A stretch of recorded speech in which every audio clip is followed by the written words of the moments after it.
Oh my God, am I being annoying? Am I talking like way too much right now? Should I just stop talking? Yeah, literally every single person learning English has had that exact agonizing thought mid-sentence. Right. And well, welcome back to English Unfiltered. I'm Alex. And I'm Jamie. And today, we are completely ignoring grammar and vocabulary to look at the actual invisible mental toll of speaking a second language. Because honestly, it's just so emotionally exhausting, right? I mean, you have a simple conversation and suddenly you feel this intense, paralyzing self-consciousness. Exactly, yeah. It's like you're running this massive background program while native speakers are just, completely on autopilot. Their words just fall out. Wait, so what is actually happening in the brain then?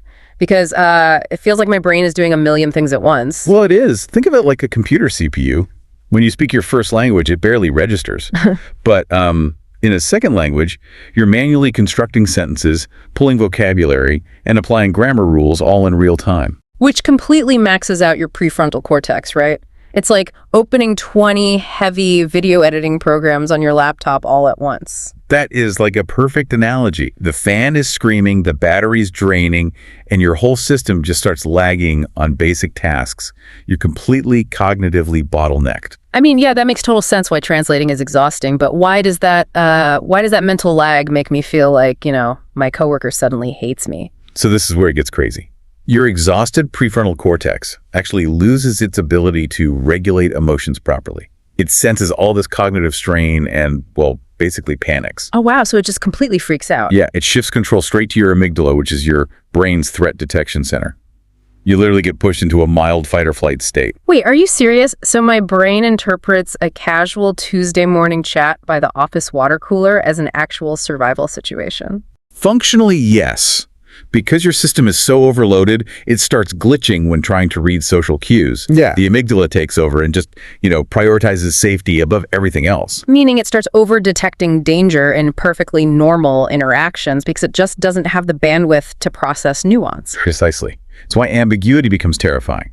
I mean, if a native speaker just pauses while you're talking, what do you normally think? I just think they're listening to me. But you're saying in this hyper-alert state, my brain flags that exact same silence as a threat. 100%. Your brain screams that they hate this and you're boring them. Or think about a neutral resting face. Oh, man, yeah. A relaxed face suddenly feels like this massive negative judgment. Like even a polite, weak laugh feels like total social rejection. Right. It completely warps the interaction. It turns a basic conversation into a terrifying social minefield. And because your brain perceives these threats, it naturally wants to protect you. Right, self-preservation. So you unconsciously start taking up less social space just to avoid the pain of these awkward moments. Exactly. You physically and socially shrink. You shorten your answers, you stop making jokes, and crucially, you completely avoid interrupting. Which is so tragic because naturally interrupting is exactly how native speakers show they're engaged. I mean, they jump in to agree or finish a thought. And when a learner avoids doing that just to play it safe, it completely changes the entire rhythm of the conversation.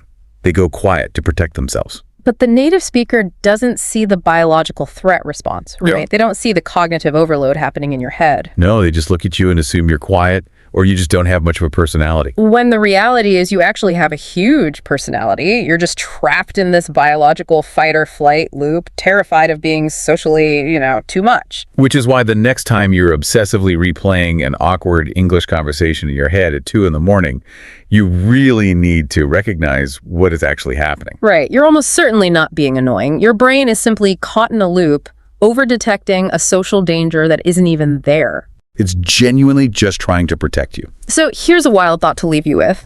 If your silence is just your brain protecting you from perceived awkwardness, how many native speakers are actually interpreting your quietness as mystery or deep intelligence instead of the awkwardness you feel?